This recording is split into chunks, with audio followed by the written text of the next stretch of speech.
बड़ा ग्रैंड सा और बड़ा फैबुलस आपका इंट्रोडक्शन नहीं दिया, because I am told I only have 10 minutes. आपने ज़िंदगी में सबसे मुश्किल काम क्या किया है? सबसे मुश्किल काम आई थिंक मैंने अपने घर को, एक जो रिस्पॉन्सिबिलिटी मेरे पास एकदम से आई थी मेरे वालिद साहब के जाने के बाद, वो मुझे लगा है काफ़ी मुश्किल था। बट वो कॉन्फिडेंस मेरी फैमिली से इतना मिला कि वो अब आसान लगने लगा है काम। ओके आपने इतनी सीरियस बात की और इतना सीरियस जवाब दिया, मैं ना उसको उस तरफ ले जा रही थी कि आपने मुश्किल काम किया। आपने कहा एग्जाम की तैयारी ये वो, मैंने समथिंग मैंने कभी बोला नहीं है। हाँ, तो मैंने कहा मैं बोलूँगी नहीं, आप किसी का इंटरव्यू 10 मिनट में करके दिखाएं मुझे, फिर आपको पता चलेगा सबसे मुश्किल काम क्या होता है। मैंने अपने उस पे ले ली थी ना, आपने कहा रहने दे, मैं आपको बताता हूँ ये नहीं, but I'm glad to hear what you're saying, and I think इतनी young age पे to be responsible और ये बात realize करना, it's something very very important, and I think you should be proud of yourself. बिल्कुल जी। माशाल्लाह से you've achieved so much. मैं आपका देख रही थी and I feel really proud कि आपने पाकिस्तान को internationally कितना recognize कराया है। आपका mention कहाँ नहीं हो रहा है, so thank you for doing that. Thank you आप लोग का भी बहुत शुक्रिया। मुझे पाकिस्तान से ऐसे सपोर्ट नहीं मिलता, और फैंस जिस तरह के यहाँ पे थे, स्पेशली मेरी फैमिली, मेरे दोस्त, तो आई डोंट थिंक वो रिप्रेजेंटेशन हाईलाइट हो सकती थी उस तरह। तो आप सबका भी शुक्रिया जो सुनते रहे और सपोर्ट करते रहें, और आपका भी शुक्रिया आप आके उनसे सवाल पूछते हैं। पहले हसन ने ऑफ द कैमरा मुझसे सॉरी किया, अब शुक्रिया बोल रहे हैं। मैं अपने बार-बार तो कहती हूँ, मैंने कहा बहुत मुश्किल है, मैंने कहा सॉरी, मैंने कहा किस बात का सॉरी? सबकी तरफ से सॉरी, सॉरी बोल रहे हैं, कोई मसला नहीं है। Hasan, what's one thing you miss most about your father? I mean उनकी जितनी भी वो मुझे सुबह उठ के कोई भी मुझसे बात करते थे या दुनिया के बारे में कोई भी चीज़ बताते थे, कोई भी I mean everyday conversations, that's what I miss the most. वो होती भी कम थी, बट वो जब होती थी तो वो इतनी ज़्यादा शऊर वाली होती थी और वो मुझे इतना सिखाती थी, तो बस वो मैं मिस करता हूँ। लेकिन अभी अल्हम्दुलिल्लाह मेरी अम्मा हैं, तो उनसे रोज़ होती हैं, तो अब्बा के थ्रू भी अब बस दुआ करें इंशाल्लाह इसी तरह होता है। डेंटिस्ट्री इसीलिए आपने नहीं छोड़ी? अब्बू चाहते थे ये, दैट्स द रीज़न कि आपने गाना भी कंटिन्यू किया? मुझे नहीं पता मेरे अब्बू क्या चाहते थे। मेरे अब्बू तो चाहते थे मैं डॉक्टर बनूं, लेकिन मेरे अब्बू एंड में बहुत खुश थे, मुझसे बहुत मुतमईन थे। दैट्स ग्रेट, माशाल्लाह माशाल्लाह। मतलब वो जब मैंने देखा अपने वालिद साहब में, तो मुझे इतना कॉन्फिडेंस मिला उस सब कुछ करने के लिए कि फिर मुझे ये लोगों की बातें और जो भी मसले आप कह रही थी ना आपको, वो मुझे फिर बिल्कुल मिनिमल लगने लगी। वो उस तरह से इफ़ेक्ट भी नहीं होती थी, क्योंकि मुझे पता था अब एक कॉज बहुत डिफरेंट है।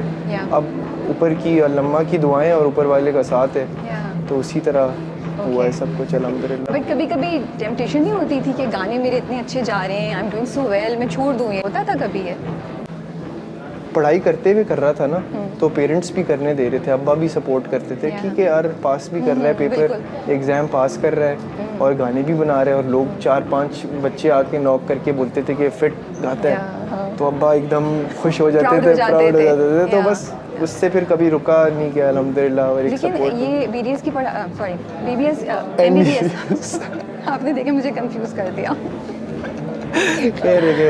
डॉक्टरी बोल दे, डॉक्टरी जो हसन रहीम कर चुके हैं, वो डेंटिस्ट नहीं है, तो डेंटिस्ट आर नॉट डॉक्टर्स। नहीं, dentist are doctors. You remember this conversation we had? Yeah, exactly. But like वही तो मैं बता, तो आप निकल के भाग गए। नहीं, डेंटिस्ट भी डॉक्टर्स हैं, मेरे सारे बहन भाई डेंटिस्ट जितने भी वो भी डॉक्टर्स हैं। मैं सिर्फ अपना बता रहा था कि मैं MBBS डॉक्टर हूँ।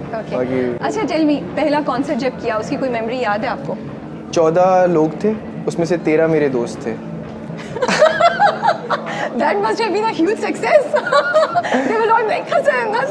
सारे मेरे बॉयज़ थे, और 14 फरवरी कोई वैलेंटाइंस डे पे शो था, और मेरा अपना लड़का सपोर्ट कर रहा है मुझे, और मैं इतना खुश था। मैं multiply to a lot of people, but वही ना, जितने लोग थे उसमें 95% मेरे अपने लोग ऑलरेडी मेरे साथ आए थे सुनने के। इंस्पिरेशन थी, मैं तो कर सकता हूँ, I can do that. Exactly, मैं ये कर सकता हूँ, बिल्कुल। अच्छा, कभी ये जो आपका टैलेंट है गाने का माशाल्लाह, किसी लड़की को इम्प्रेस करने के लिए, दिल जीतने के लिए यूज़ किया तो होगा, कोई फन स्टोरी सुनाए? जी किया है। अगर कोई लड़की सीरियस जवाब नहीं, तो अगर कोई अच्छी पटाखा सी स्टोरी आनी चाहिए। लड़की वैसे कोई, जिस तरह यूनिवर्सिटी में कोई लड़की मुझे पसंद थी या थी जो भी, तो मैं गा लेता था उसके लिए गाना, और मैं कभी सुना देता था, और फिर फरमाइशें आती थी अगले दिन, क्या जी वाला गाना होना चाहिए, तो वो फन टाइम्स थे। खैर वो मैंने कभी आई नेवर बैक्ड ऑफ में गाता रहा। जिसने भी मुझसे पूछा कि ये गा दो, मैंने कहा आ जाओ ये गा तो कोई देते। है किसी के घर के नीचे जाके गा रहे हो, कहीं किसी को रेस्टोरेंट पे देखे या कहीं ऐसा कुछ, या ऐसा कुछ नहीं? अभी नहीं है। अभी मैं आपको बता रहा हूँ मेरी प्रायोरिटीज़ काफ़ी चेंज हो गई हैं इस वक्त। तो हुआ हुआ है डायरेक्ट शादी करेंगे। ओह वाह माशाल्लाह। वैसे मैं आपकी जनरेशन में ये चेंज देख रही हूँ, देख रही है ना, बस ये वो बड़े सीरियस है। ये क्यों है, इतना क्यों आप दुखी हैं? वो उन्होंने डायरेक्ट शादी कर रहे हैं? नहीं तो दूसरी साइड भी उन्होंने देख ली है ना, एक्सपीरियंसेस उनके अराउंड है, और वो देख रहे हैं कि जब लोग नहीं करते इस तरह तो क्या होता है। तो वो हमारा, आप ऑनेस्टली मैं सिर्फ एक बात करूँगा, अगर आप वो बनने की कोशिश करो ना जो आप अंदर से नहीं हो, तो बहुत मसला होता है। तो मैं जैसा हूँ मैं वैसा ही रहने के लिए, that is what I am striving to do till the end of this time. तो बस इसीलिए That's good. आप कर लें। अब हमारी सारी जनरेशन अभी यही कह रही है कि भाई हम तो दोस्त, मेरी तो उम्र भी वो आ गई, हमारी तीसरी कॉन्वर्सेशन में यही होता है कि यार वो शादी हो गया सीन है। कब हो रही तेरी वो मेरी? हाँ आप ये कह रहे हैं, आप ये कह रहे हैं, मैं तो लिटरली आप लोगों का क्या हाल होगा अगर आप ये कह रहे हैं? हाँ मतलब आपको बता रहा हूँ, बड़ी नॉर्मल टॉपिक है ये आजकल की, यार वो तेरी कब है मुझे नहीं पता है इसका मतलब है? नहीं इतना कोई प्रेशर नहीं है, अल्हम्दुलिल्लाह, जस्ट लेट इट गो। जब होगी तो धूमधाम से होगी इंशाल्लाह। अच्छा tell me, is fame addictive? It did get addictive बीच में, बट लेकिन हाँ लेकिन किस तरीके से, मतलब आप बस आपके सर पे कोई चीज़ आ जाती है ना कि ये तो हो रहा है और अब तो मैं ही हूँ, इसको नहीं चढ़ने देना होता। ये होता है, ये फेज आ होता जाता है है हल्का, कभी हर किसी इंसान है, हम इंसान गलतियों का पुतला है, आपको पता है। मतलब हसन की बेस्ट बात है, कुछ बोलते हैं फिर उसको बिल्कुल डाउन, इंसान गलती का पुतला है, हो जाता है ये यार, कोई no big deal, I didn't go there, लेकिन मैं गलती का पुतला। That's the beautiful of I think the beauty of this life ना, कि आप एकदम से कोई गलत चीज़ करो तो आपको रिपेंटेंस की जो ऑप्शन मिली हुई है वो आप जल्दी से अपना कॉइन डालें और जल्दी से आप उसको कैश करें, माफ़ी मांगे और आगे चलें, पीछे मत देखें। पीछे बहुत चीज़ें, पीछे रहना ही नहीं है अभी, इस हाल में रहना है और अपने खुश हाल में रहना है। तो जब ये नया सिलसिला स्टार्ट हुआ तो क्या लाइफस्टाइल चेंज हुआ, एक नए लाइफस्टाइल की आदत डालनी पड़ी आपको, और what were the changes you made?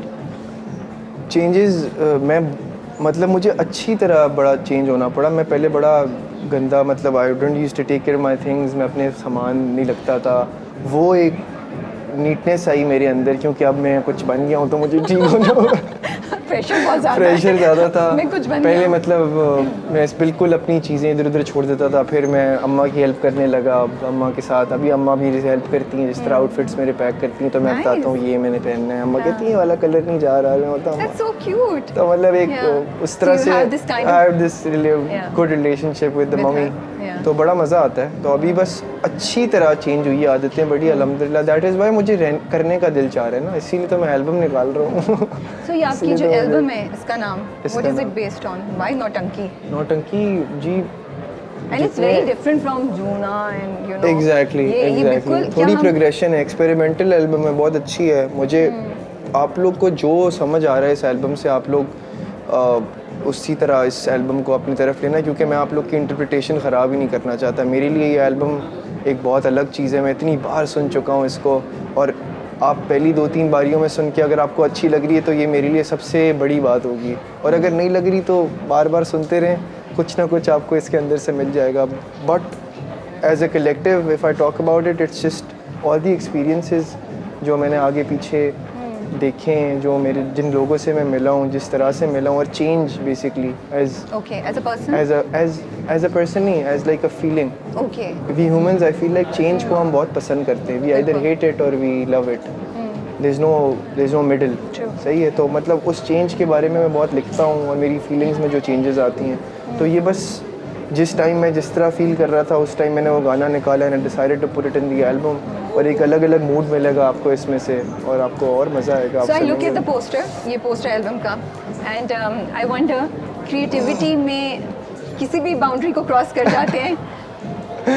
सो ये क्या रिप्रेजेंट कर रहा है इसको देख के, या ये सिर्फ अटेंशन लेने के लिए? नहीं। Does it have a significance, this poster? I mean, आधे से ज़्यादा गाने मैं अपने पॉट पे, नहीं मैं पॉट पे बैठ के लिख लेता हूँ कभी कभी। ओह नहीं, serious conversation. हाँ, it's serious सही है। conversation. मैं पॉट पे बैठ So के that is why we see this Yeah, here. that is also significant, but I just liked also this idea. My team loved it. फतवा Yeah. लोग सबको पसंद आया था. Okay. तो they also got it's a that point of idea. It's a conversation point of also. You sit in the morning, आप बैठे होते हो वैसे भी और आपके दिमाग में इतना कुछ चल रहा होता है. मैं उस टाइम नोटपैड खोल लेता हूँ और मैं गाने लिखना शुरू कर देता हूँ. Yeah. So वो मेरे लिए थोड़ा सा डिफरेंस है. तो मैं उस इतना रियल था कि मुझे नहीं छोड़ना पड़ा. मुझे लगा कि ये फॉरेन आपकी जिम्मेदारी फॉरेन थी। अच्छा है. So अभी चलेगा. आप पाकिस्तान टूर भी कर रहे हैं ओवरऑल। मैं 3 शहरों का कराची, लाहौर, इस्लामाबाद. आई उसके थॉट बाद आप छोटे सिटीज़ भी हम टारगेट करेंगे. अल्लाह और हैसियत दे हमें, दुआ करें इंशाल्लाह. बिल्कुल। थोड़ा सा और काफ़ी चीज़ें सिक्योरिटी देखनी पड़ती है उस Yeah. जगह पे. वेन्यूज़ देखने पड़ते हैं, आपको पता है. True. वहाँ तो वो सब चीज़ें जैसी हैंडल होंगी हम सारे छोटे शहरों को इंशाल्लाह टारगेट करेंगे. फ़िलहाल ये कराची, लाहौर, इस्लामाबाद है. Okay. और वह है भी यही शहर इसीलिए क्योंकि हमें इन्हीं शहर ने कॉन्सर्ट्स के लिए बुलाया था. तो I feel like as a city ये पहले डिजर्व भी करते थे True, हमारा बिल्कुल सही as a बात है। concert, तो इसीलिए उन्होंने पहले आपको रिकग्नाइज बिल्कुल, किया. तो बिल्कुल. I see your journey Hasan and I feel कि ऑडियंस के दरमियान there has been a journey of comfort. पहले से अब हैज दैट हैपेंड? अब you enjoy being on the stage? बिल्कुल बिल्कुल ऐसा ही है. मैं बहुत मुझे I am looking forward to the next time when I am on stage. Stress होता था, एंजाइटी होती थी? स्ट्रेस अभी भी हल्का, मैं झूठ क्यों बोलूँगा. मुझे स्टेज पे जाने से पहले हल्का हल्का परफॉर्मेंस एंजाइटी होती है. सोच रहा होता है कोई गलती है. Like now I have seen you and I feel that you own the stage when you go, you are owning the audiences. तो वो एक नेचुरल प्रोग्रेशन थी या ये एक पॉइंट पे एक कॉन्शियस एफर्ट हुई कि नहीं मुझे ये करना है? नहीं स्टेज फ्राइट तो शुक्र अल्हम्दुलिल्लाह शुरू में ही मैंने 5वीं जमात में मेरे अब्बा ने मुझे बोला था कि मेरी यूनिट में एक फंक्शन है. मेरे अब्बा फ़ौज में थे तो बोला था कि ये पंजाबी गाना गाना है, बिल्लोनी तेरा लाल गगरा. शायद आपने उसमें भी पढ़ा उस इंटरव्यू में भी. नहीं मैंने ये नहीं पढ़ा, बट ये पढ़ा था कि आपके फादर वाज इन आर्मी. हाँ तो वो उस गाने के बाद मेरा कॉन्फिडेंस बिल्कुल टूट गया था. बट देन वो जो ओनिंग ऑफ द स्टेज की आप बात कर रही हो, ऑब्वियसली इतने शोज़ किए और इतने लोगों ने प्यार दिया, इतना मतलब मैं कुछ भी कर रहा होता तो उनको अच्छा लग रहा होता. तो मैंने कहा ये तो फिट सीन है, मैं कर सकता हूँ. तो बड़ा कॉन्फिडेंस मिला उस सबसे. ठीक है. We because we are short in time, I just want to do a rapid fire with you. लेकिन आपने बहुत जल्दी जवाब देना है. मैं सोचता हूँ बहुत हूँ. ये चैलेंज है ना. ठीक है. रोमांटिक कैंडल लाइट डिनर या fun date at an amusement? Romantic candle light dinner. Beach और माउंटेन्स? बीच. कॉफी और टी? टी. कॉल और text messages? Call. Biryani with और without aloo? With aloo. Performance with Selena और Taylor Swift? Selena. Oh nice. Really? Yes yes. Okay. Calm down. Okay. उसका गाना नहीं है, मैं उसकी बात मैं तो कुछ नहीं कह रही. आप क्यों कॉन्शियस हो रहे हैं? मैंने कुछ नहीं कहा. अच्छा. Netflix with a bowl of popcorn और आइसक्रीम और restaurant hopping all night? Restaurant hopping all night. Really you can do it? एक के बाद दूसरा, दूसरे के बाद तीसरा? बहुत मजा आएगा. मजा आता है आपको? हाँ, मुझे बहुत. So you not the kind of person who stays at home? नहीं मैं तो चाहता हूँ कि 2 घंटे घर पे हो गए तो 8 घंटे बाहर. Exactly. Year with no eyelashes और year with no eyebrows? No eyelashes. Fake लगवा लेंगे आप. हाँ फेक लगवा सकते. ठीक है. Are you the kind of person who says कल क्या होगा कौन जाने, और you overthink for the next 5 years? कल क्या होगा कौन जाने. नाइस. ठीक है. Thank you so much and we wish you all the best and we're looking forward to your album. Thank you. Any song that you want to sing for us from your album? नहीं बस ये आपके लिए बस सारे मैंने बाहर गाने गाने हैं. बट एक और गाना मैं आपके लिए अगर गा लूँ तो वो मेरा फेवरेट गाना है. Please. मेरे अब्बा का फेवरेट गाना है. अब्बा का फेवरेट है? हाँ जूना Okay. मेरे अब्बा का फेवरेट है. मैंने सिंग खाता खुला है ये जो संभालूं मैं और इसको. I'm going all in tonight. Hi my Juna. Couldn't help myself when I met you now. Yeah